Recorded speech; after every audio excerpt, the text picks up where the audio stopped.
इस पृथ्वी पर वो सभी सूक्ष्म पदार्थ, वो सभी सूक्ष्म, सूक्ष्म का मतलब क्या होता है? छोटा। सूक्ष्म का मतलब क्या होता है? छोटा।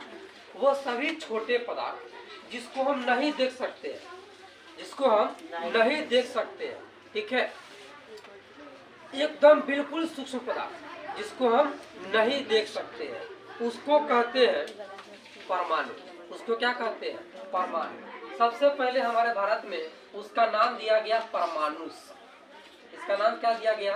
परमाणु। ठीक है। परम का मतलब होता है, परम का मतलब क्या होता है? सूक्ष्म, ठीक है, अधिक। और आनुष का मतलब क्या होता है? सूक्ष्म, ठीक है, छोटा। क्या होता है? छोटा। और परम का मतलब क्या होता है? अत्यंत। परम का मतलब क्या होता है? अत्यंत। मतलब कनाड का विचार ये था कि जो अत्यंत सूक्ष्म, जो काफी छोटा है, वही परमाणु है। ठीक है। इस दुनिया में वैसे पदार्थ जो अत्यंत छोटा है, वो क्या है? परमाणु है। वो क्या है? परमाणु है। ठीक है। तो आप अब अगर कभी भी आपसे हम सवाल ये पूछे कि परमाणु क्या है, तब तो आप आसानी से बता सकते हैं जी। जो सबसे छोटा पदार्थ होता है ना, जिसको हम नहीं देख सकते हैं, ठीक है, जो जिसको हम नहीं देख सकते, वही परमाणु है। वो क्या है? परमाणु। सपोज करें यहाँ पर परमाणु क्या है, जैसे हम बात करें जल का, हम किसकी बात करें? जल का बात करते हैं। ठीक है। जल का हम बात करते हैं। जल का अगर सूत्र देखोगे तो वो मिलेगा आपको H2। क्या मिलेगा? H2। ठीक है। यहाँ पर आप ये देख रहे हैं कि जो H है, इसको हम हाइड्रोजन कहते हैं। क्या कहते हैं? हाइड्रोजन। ठीक है। हाइड्रोजन का सांकेतिक है, संकेत है H। और जो O है, उसको हम ऑक्सीजन कहते हैं। क्या कहते हैं? ऑक्सीजन। क्या कभी किसी ने ये सोचा कि क्यों हम जल का सूत्र H2O ही लिखते हैं?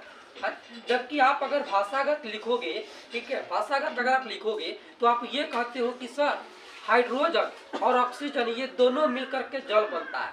आपके तालाब में जो पानी है, ठीक है, आपके चापाकल से जो पानी निकलता है, वो सभी पानी, ठीक है, उस सब जल में हाइड्रोजन और ऑक्सीजन है। क्या है? हाइड्रोजन है और ऑक्सीजन है। और हाइड्रोजन ऑक्सीजन एक साथ मिला तभी तो जल बना। ठीक है। जल कब बना? जब हाइड्रोजन और ऑक्सीजन दोनों आपस में मिली तब जल बना। लेकिन किसी ने ये नहीं सोचा कि हम HO क्यों नहीं लिख सकते हैं? HO क्यों नहीं लिख सकते हैं? क्यों H2O ही लिखते हैं? किसी ने कभी ये सोचा कि क्यों नहीं हम H4O लिख सकते हैं? किसी ने ये सोचा? जबकि हमको पता है कि हाँ हाइड्रोजन और ऑक्सीजन मिलेगा, ठीक है, हाइड्रोजन और ऑक्सीजन मिलेगा तभी जल बनेगा। तो भाई हम HO लिखे फिर भी हाइड्रोजन ऑक्सीजन है, H4O लिखे फिर भी हाइड्रोजन ऑक्सीजन है, और H2O लिखे फिर भी हाइड्रोजन ऑक्सीजन है। सब में तो हाइड्रोजन ऑक्सीजन है, मतलब सब जो है जल बना सकता है। तो फिर ऐसा हम क्यों नहीं लिख सकते हैं? दरअसल बात ये है कि इसी से हम समझेंगे आयन को। ठीक है। बात यहाँ पर यह है कि जो हाइड्रोजन है, ठीक है, यहाँ पर जो 2 लिखा है, इसका मतलब है कि हाइड्रोजन के 2 परमाणु। कितने परमाणु है हाइड्रोजन के? 2 परमाणु है। यानी कि हाइड्रोजन तत्व है और हाइड्रोजन के कई गो परमाणु लिया गया? 2 गो परमाणु लिया। कितने परमाणु लिए गए? 2 परमाणु लिए गए। जैसे सपोज कर लो कि एक ग्रुप बन रही है, हमारे यहाँ एक ग्रुप बन रहा है जो समाज का विकास करेगा, तो हम प्रत्येक घर से एक एक आदमी को ले लेंगे, तो वो एक आदमी क्या हुआ? परमाणु हुआ। क्या हुआ? परमाणु हुआ। ठीक है। किसी घर से हम जेंट्स को उठाएंगे और किसी परिवार से हम लेडीज को उठाएंगे, ठीक है, और उस सब मिलकर के ग्रुप बनेगी। तो वहां पर हम कहेंगे देखिए हमने जो ग्रुप बनाया, इस ग्रुप में यानी कि जो जल जो है, ये जो है ये कमिटी हो गया, एक समूह हो गया। क्या हुआ? एक समूह है। ठीक है। और इस समूह में मान लो कि हाइड्रोजन स्त्री है और ऑक्सीजन पुरुष का काम कर रहा है, तो हम कहेंगे देखिए हमारा समूह में 2 गो महिला है। कै गो महिला है? 2 गो महिला है, 1 गो पुरुष है। कहते हैं कि नहीं कहते?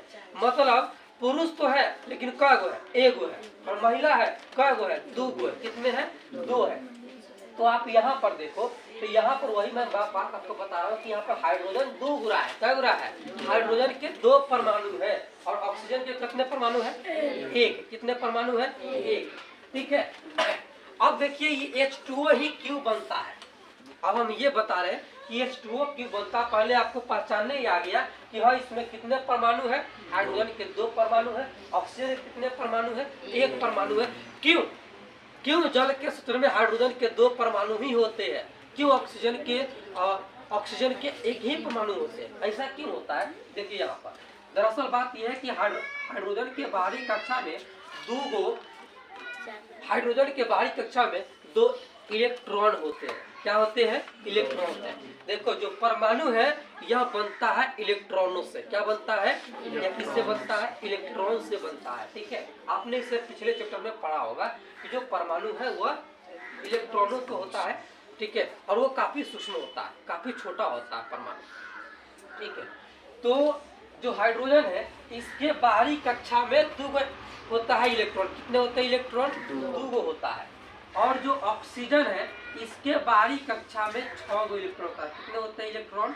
6, 2, 4, 6। कितने होते हैं इलेक्ट्रॉन? 6 इलेक्ट्रॉन हो गया।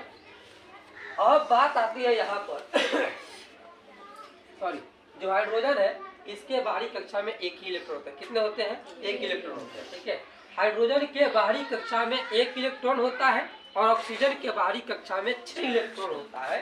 ठीक है, अब इस सब अपना अष्टक पुराता है। क्या पुराता है? अष्टक। ठीक है, एक शब्द यहाँ पर आ गया अष्टक। अब पूछोगे सर जी अष्टक का मतलब क्या होता है? किसको अपने यहाँ कहते हैं 8।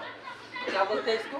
8। ठीक है, अब कोई भी तत्व जो आपस में मिलता है, कोई भी तत्व कुछ भी आप बनाते हो, जब वो आपस में सहयोग करता है ना तो अपना अष्टक पुराता है। क्या पुराता है? अष्टक पुराता है। ठीक है, अष्टक मतलब वो 8 वो पुराता है। क्या पुराता है? कितने पुराता है?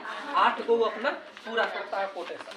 ठीक है, अब यहाँ पर देखो इसके पास 6 है, इसके पास 1 है, इसके पास 6 है और इसके पास 1 है। इसका क्या पुर जाएगा? 8 वो पुर जाएगा। 8 वो नहीं, 7 को पुर रहा है, 7 को पुर रहा है। अब एगो कहाँ से आएगा? तो ये कहा ऑक्सीजन देख पाए, मेरे पास ज्यादा है, तेरे पास कम है, तू एक और अपना परमाणु लेकर के आओ। ठीक है, तो एगो और हाइड्रोजन उतर के आया, इसके पास भी एगो इलेक्ट्रॉन, इसके पास भी 1 इलेक्ट्रॉन। अब क्या करेगा? इसका 2 इलेक्ट्रॉन ले लिया और ये अपना 6 मिला लिया, कुल कै हो गया? 8। हम कहते हैं कै हाइड्रोजन हुआ? 2। कै ऑक्सीजन है? 1। यही तो है क्यों होता है H2O। बात समझ में आई? क्यों लिखते हैं H2O? बात समझ में आया कि नहीं आया? अच्छा, नेक्स्ट अगर हम बात करें, ठीक है, चलिए